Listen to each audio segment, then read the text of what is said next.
വജ്ര രചന ഹിമ നവീൻ. അവതരണം ഷാഹുൽ മലയിൽ.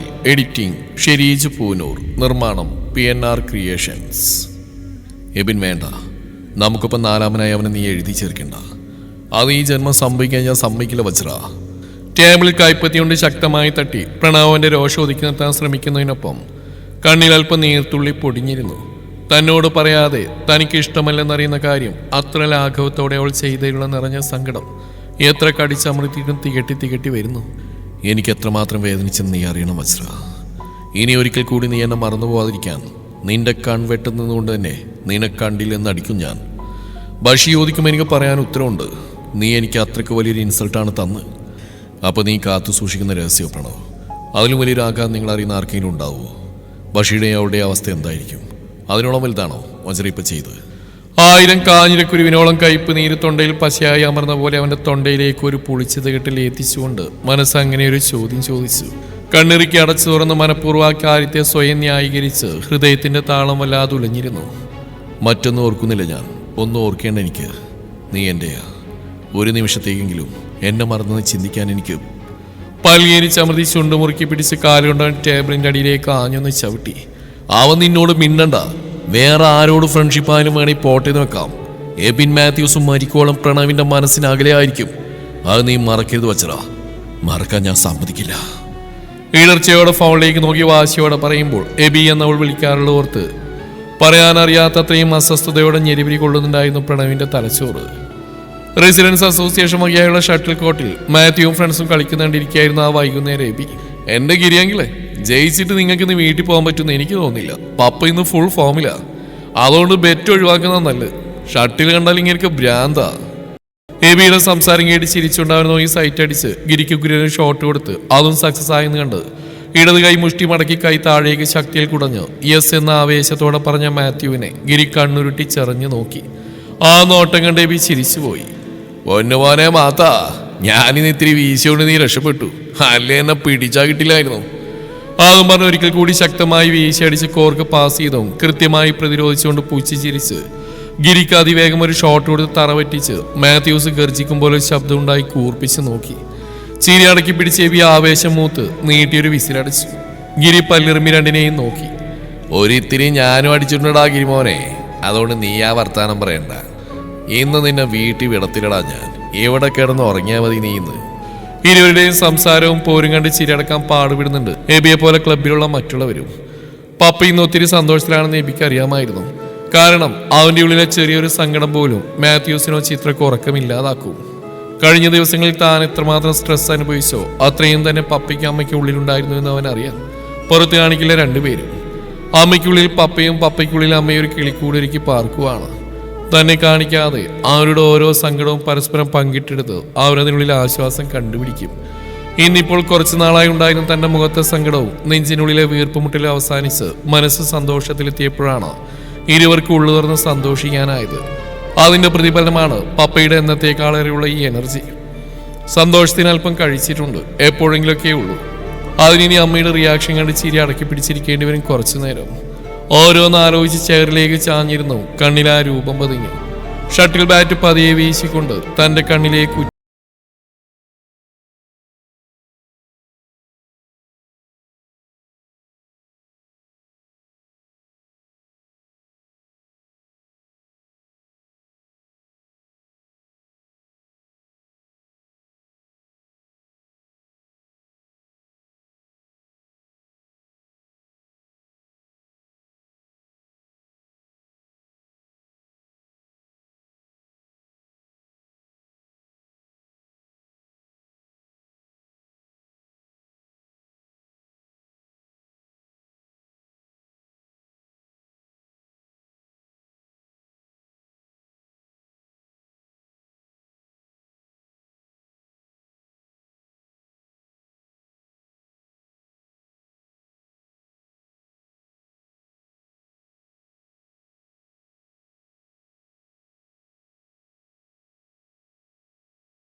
ഇനി എന്നോടൊന്ന് മത്സരിച്ച് നോക്കുന്നോ മാത്യൂസ് അങ്കിളെ?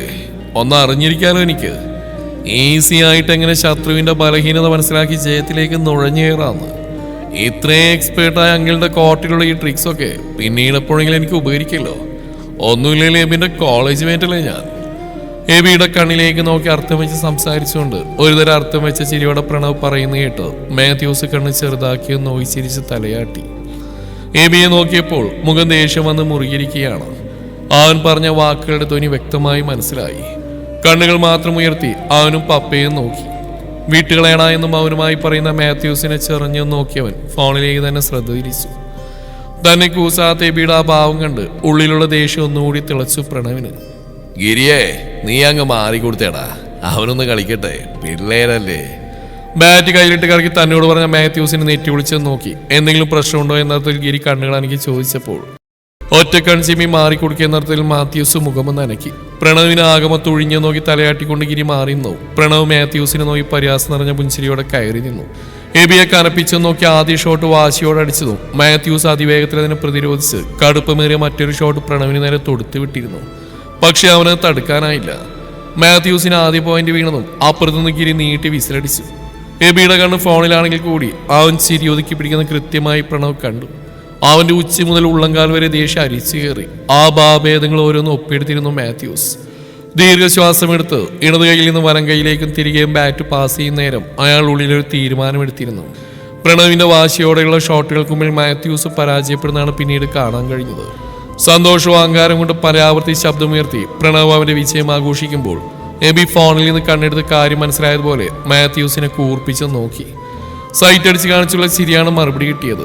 മാത്യൂസിന്റെ പ്രകടനം കണ്ട് മനഃപൂർവ്വമാണെന്ന് മനസ്സിലായപ്പോൾ പോടാ പന്നിയെന്ന് ചുണ്ടനിക്ക് മത്സരം കാണാനുള്ള സകല മൂടും പോയി എബിയോട് പറഞ്ഞ് ഗിരി വീണ്ടും ബാരേരിയിലേക്ക് പോയിരുന്നു.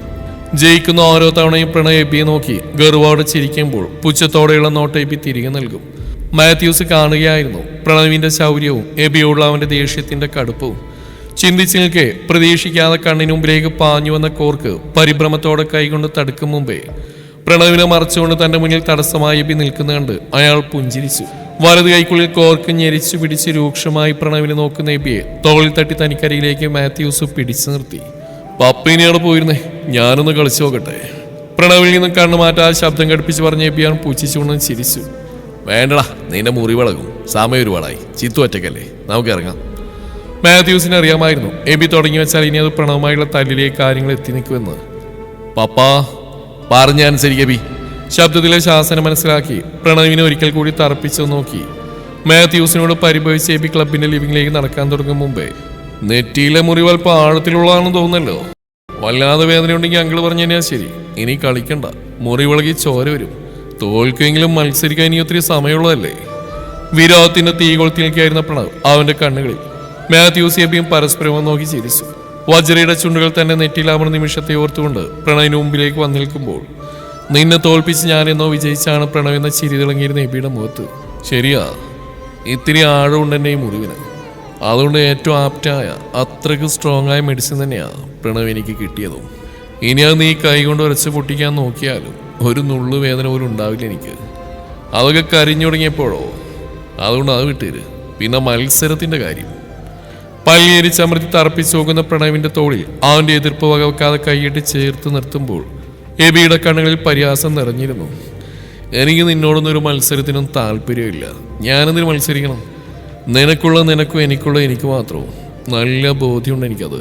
നിനക്കുണ്ടായിരിക്കണം, എന്നും എപ്പോഴും ഉണ്ടായിരിക്കണം, കേട്ടോ. അവസാന വാചകം കുറച്ച് കടുപ്പിച്ച് പറഞ്ഞ് തോളിൽ നിന്ന് കൈയെടുത്ത് പൂച്ചിച്ച്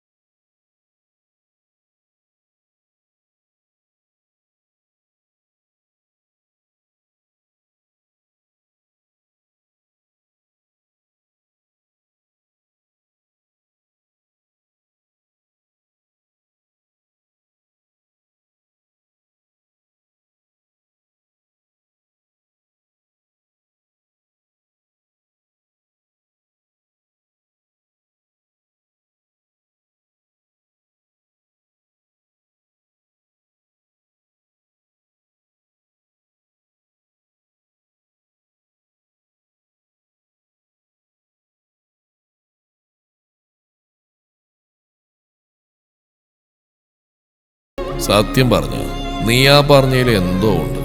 നെറ്റിയിലെ മുത്തുകവ്യങ്ങാനും. കണ്ണുമിഴിച്ചുള്ള മാത്യൂസിന്റെ ചോദ്യം കേട്ട് എബി ചിരി കടിച്ചമർത്തി കവിളിൽ നാവ് കൊണ്ടൊന്നൊഴിഞ്ഞ് യെസ് എന്ന് പറയുമ്പോൾ നാണം അഭിനയിച്ച് തലയാട്ടി. മാത്യൂസിന്റെ കണ്ണുകൾ കൂർത്തു. എടാ സാമദ്രോഹി, ഞാൻ എന്റെ ചിത്തൂനൊരു ചെറിയ ഉമ്മൊടുക്കാൻ പോയപ്പോ ബോൾ കൊണ്ട് എറിഞ്ഞ് എന്റെ റൊമാൻസിൽ പാറ്റിട്ടതല്ലടാ നീ. ഞങ്ങൾ അവിടെ ഉണ്ടായിട്ട് നീ ആ ഗ്യാപ്പിൽ എന്നോട് പറയിപ്പിക്കരുത്. നിന്നെ ഇന്ന് പാട്ടിണി കിട്ടി ഞാൻ പ്രതികാരം ചെയ്യടാ എന്റെ കഞ്ഞിയിലെ പാറ്റേ. എബിയുടെ കാലിനിട്ടൊരു ചവിട്ടെടുക്കാൻ ഒരുങ്ങിയതും ചിരിച്ച് സഹിക്ക വയ്യാതെ ക്ലബിന് പുറത്തേക്ക് ഓടിയിരുന്ന അവൻ വീട്ടിലെത്തിയതും മുറ്റത്തെ ഗാർഡന്റെ ഒരു സൈഡിൽ ഭംഗിയായി തൂക്കിയിട്ട് പരിപാലിക്കുന്ന പൂച്ചെടികൾക്കരിയിലേക്ക് നടക്കുമ്പോൾ കിളിക്കൂടി നിന്ന് നോക്കാനേ മറന്നുപോയെന്ന ആശങ്കയായിരുന്നു എബിക്ക്. ശ്രദ്ധയോടെ നോക്കി അമ്മക്കിളിക്കും കുഞ്ഞിനും കുഴപ്പമില്ലെന്ന് കണ്ട ആശ്വാസത്തിൽ മനം നിറഞ്ഞ ചിരിയോട് അരികിലുള്ള ചെടികളിലൊക്കെ സ്പ്രേ വാട്ടർ ചെയ്ത് നിൽക്കുമ്പോഴേക്കും മാത്യൂസ് നല്ല കുട്ടിയായി വീടിനുള്ളിലേക്ക് കയറിയിരുന്നു. എബിക്ക് ചിരി വന്നു ആ ഭാവവും നിഷ്കളങ്കതയും കണ്ട്. അയ്യേ ഇച്ചായൻ ആകെ വിയർത്തിങ്ങനെ വന്ന് ചുറ്റിപ്പിടിക്കുന്ന ചിരി എത്ര പറഞ്ഞാലും മാറ്റില്ല. മാറങ്ങോട്ട്, ആ ചെറുക്കം വരും കേട്ടോ. ഓ നല്ല സേവിച്ചിട്ടുണ്ടല്ലോ ഇന്ന്.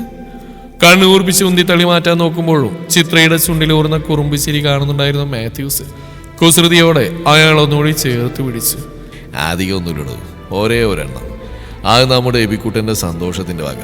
പിന്നെ ഈ ശീലം അത് ഈ മാത്യൂസ് ഈ ജന്മം മാറ്റില്ല.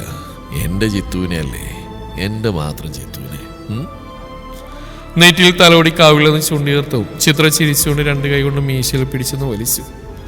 അമ്മേ വന്ന് ഈ പപ്പം മഹാ പഞ്ചാരയായിട്ടുണ്ട് കേട്ടോ. അസോസിയേഷൻ പ്രോഗ്രാം ചർച്ച എന്നൊക്കെ പറഞ്ഞ് എന്തായിരുന്നു ഗൗരി ആന്റിയായിട്ട് ചിരിയും കളിയും. ഒരുവിധ ഞാൻ കൂട്ടിക്കൊണ്ടു വന്നേ. ചിത്രയുടെ മുഖമിരളെന്നും പല്ലിറുമെന്നും കണ്ട മാത്യൂസ് എബിയെ വെട്ടിത്തിരിഞ്ഞ് നോക്കി. ഗൗരിക്ക് മാത്യൂസിനോട് പണ്ട് മുതൽക്കേ ഒരു ചായവുള്ളതാണ്. അതുകൊണ്ട് തന്നെ ചിത്രക്കാളെ കണ്ണി നേരെ കണ്ടുകൂടതാനും. ഗുരുത്തം കെട്ടവനെ, നീ എന്നെ ജീവിക്കാൻ സമ്മതിക്കാനല്ലേ? ഞാനല്ലല്ലോ, അവളെ എന്നോടല്ലേ ചിരിക്കാം. എബിക്ക് നേരെ നിന്ന് പല്ലിറുമി പറഞ്ഞു തുടങ്ങിയ പൂർത്തിയാക്കും മുമ്പേ അബദ്ധം പറ്റിയ പോലെ നാവടിച്ച് ദയനീയമായി പിന്തിരിഞ്ഞ് ചിത്രയെ നോക്കിയതും ആളുടെ മുഖം വീർപ്പിച്ച് ഉറഞ്ഞുള്ളി നിൽക്കുന്നുണ്ട്.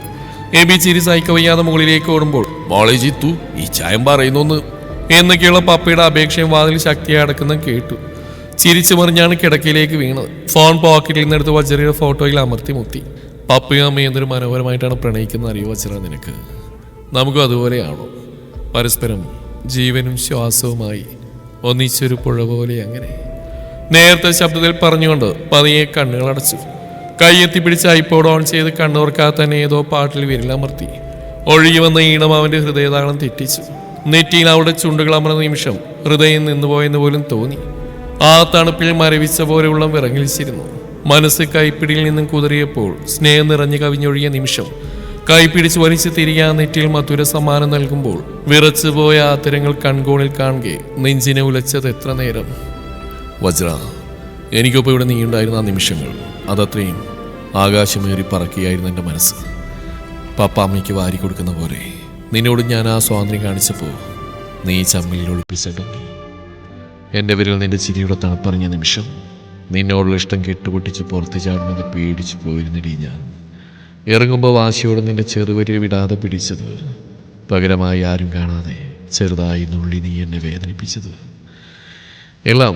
എല്ലാം എൻ്റെ നെഞ്ചിനെ പിടിച്ചു മുറുക്കുന്നുണ്ട് ഇപ്പോഴും. നിന്നെ കെട്ടി കൂടെ കൂട്ടുന്ന നാൾ മുതൽ നെഞ്ചിൽ അങ്ങനെ ചേർന്ന് കിടത്തും. എൻ്റെ മരണം വരെ ഈ നെഞ്ചിൽ തന്നെ നീ ഉറങ്ങും, ഒരിക്കലും വേർപിരിയാതെ. തലയിളം മുറിക്കപ്പെടുന്ന മധുരതരമായതെന്നോ നിലവിൽ പുഞ്ചിരി ഒതുക്കി പിടിച്ചിടുന്ന ആ നിമിഷത്തിനടുത്ത നിമിഷം വജ്ര പറഞ്ഞ വാക്കുകൾ തലച്ചോറിലേക്ക് കുതിച്ചെത്തി. നാളെ ഞാൻ അവനോടെല്ലാം പറയും എബി. ഇനിയും മനസ്സിലിട്ട് നടക്കാൻ പറ്റില്ല. ഇനി സമാധാനമായിട്ട് എബിയെ സ്നേഹിക്കണം. അവൻ്റെ പിണക്കവും ബളമൊക്കെ അവസാനിപ്പിക്കും. ഞാൻ കരയുന്ന അവൻ എത്ര നേരം സഹിക്കാൻ പറ്റും? ഉള്ളുകൊണ്ട് പാവാണ് എബി എൻ്റെ പ്രണയം. സമയത്തായാലും അവനത് ആക്സെപ്റ്റ് ചെയ്യും. ചിന്തകളിൽ നിന്ന് വേർപ്പെട്ട് നെഞ്ചിലൊരു ഭാരത്തോടെ നെറ്റിയിൽ വിരലുരസി പതിയെ കണ്ണടക്കുമ്പോൾ എബിക്കുള്ളിൽ ഭീതിയും നിസ്സഹായതയും നിറഞ്ഞു. ആ സത്യം, നിന്നെ ആ ഷോക്കിൽ നിന്ന് ഞാനെങ്ങനെ എത്ര നാളെടുത്ത് പുറത്തു കൊണ്ടുവരും വജ്ര?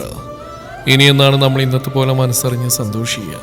അറിയില്ല, എനിക്ക് സങ്കടം വരുന്നുണ്ട്. എനിക്ക് ആളുടെ ഫോട്ടോയിൽ ഒന്നുകൂടി അമർത്തിമുത്തി നെഞ്ചോട് അടക്കി പിടിച്ചുറക്കത്തിലേക്ക് വീഴാൻ ശ്രമിച്ചിട്ടു. എത്രയോ നേരം കഴിഞ്ഞാണ് എബിയുടെ ഉപബോധ മനസ്സുറങ്ങിയത്. നെഞ്ചിലൊരു പിടപ്പോടെ ബഷീർ കാത്തിരിക്കായിരുന്നു കുറെ നേരമായി വജ്ര. ഉള്ളിൽ തിങ്ങുന്നുണ്ട് സങ്കടം നല്ലോണം. പ്രണവ് തന്നെയാണ് കാരണം. തലേന്ന് ഒത്തിരി രാത്രിയായാണ് അച്ഛൻ വീട്ടിലെത്തിയത്. ഫോൺ കയ്യിൽ കിട്ടിയപ്പോൾ അത്രയും നേരമായി. അതുകൊണ്ട് രാവിലെയാണ് പ്രണവിനെ വിളിച്ചത്. അവിടെ എന്തൊക്കെ അവൻ ഓക്കെ ആയോ എന്നൊക്കെ അറിയാനായിട്ട് വല്ലാത്ത വീർപ്പുമുട്ടിലായിരുന്നു. പക്ഷെ ഒത്തിരി തവണ വിളിച്ചിട്ടും കിട്ടിയില്ല. സ്വിച്ച് ഓഫ് ആയിരുന്നു. രാവിലെ കോളേജിലെത്തിയപ്പോൾ മുതൽ നോക്കിയിരിക്കുകയായിരുന്നു. അവൻ എത്തിയോ എന്ന് കരുതി. ക്ലാസ് തുടങ്ങുന്നതിന് അരമണിക്കൂർ മുമ്പേ ഗേറ്റിൽ വെച്ച് പ്രണവിനെ കണ്ടതും ഓടി അടുത്തേക്ക് ചെന്നപ്പോൾ അലസമായൊരു ചിരി നൽകി എന്തൊക്കെയോ തിരക്കുകൾ അഭിനയിച്ച് തന്നെ അവഗണിക്കുന്ന കണ്ട് കാര്യമറിയാതെ അവൾ അങ്ങേയറ്റം അസ്വസ്ഥമായി. തനിക്ക് സംസാരിക്കാനും എന്തിന് ഒന്നടുത്ത് ചെല്ലുന്ന സാഹചര്യം പോലും അവനെ ഒഴിവാക്കിയപ്പോൾ ഒരുതരം ഞെട്ടലായിരുന്നു. ഹോസ്പിറ്റലിൽ പോയി മുറിവ് ഡ്രസ് ചെയ്യാനുള്ളതുകൊണ്ട് എബി 2 അവർ കഴിഞ്ഞേ വരുള്ളൂ എന്ന് ഇന്നലെ തന്നെ പറഞ്ഞിരുന്നതാണ്. ബഷിയാണെങ്കിൽ 3-4 ദിവസത്തിനുള്ളിൽ നടക്കാൻ പോകുന്ന college foundation day celebration programs ഡിസ്കഷനൊക്കെ ആയിട്ട് സീനിയേഴ്സിനോടൊപ്പം തിരക്കിലാണ്. പെട്ടെന്ന് താൻ തനിച്ചായ പോലെ പ്രണവിന് കുറച്ച് മണിക്കൂറുകൾ കൊണ്ട് എന്താണ് സംഭവിച്ചതെന്ന് മനസ്സിലാവാതെ ഉഴറിയപ്പോൾ ബഷി വരാൻ വേണ്ടി കാത്തിരിക്കല വേറെ നിവൃത്തിയില്ലായിരുന്നു. മറ്റുള്ള കുട്ടികളോട് സംസാരിച്ചും ചിരിച്ചും അവർക്കൊപ്പിരിക്കുന്ന പ്രണവിനെ അവിശ്വസനീയതയോടെ വല്ലാത്തൊരു പെടച്ചിലോടെ നോക്കിയിരുന്ന വജ്രയെ കൺകോണിൽ കണ്ട് നെഞ്ചുവല്ലാതെ പുകഞ്ഞെങ്കിലും വാശിയായിരുന്നു പ്രണവിന്. താൻ അനുഭവിച്ച ഫീലിംഗ് കുറച്ചേരം അവളും അറിയണമെന്ന വാശി. ബ്രേക്ക് ടൈം ആവുന്നു. ബാഡ്മിന്റൺ പ്രാക്ടീസ് ഏരിയയിലേക്ക് പോവുകയാണെന്ന് മറ്റു കൂട്ടുകാരോട് പറഞ്ഞ പ്രണവിനെ അത്ര നേരത്തെ സങ്കടം മാറ്റി വെച്ചവൾ അരിശത്തോടെ നോക്കി.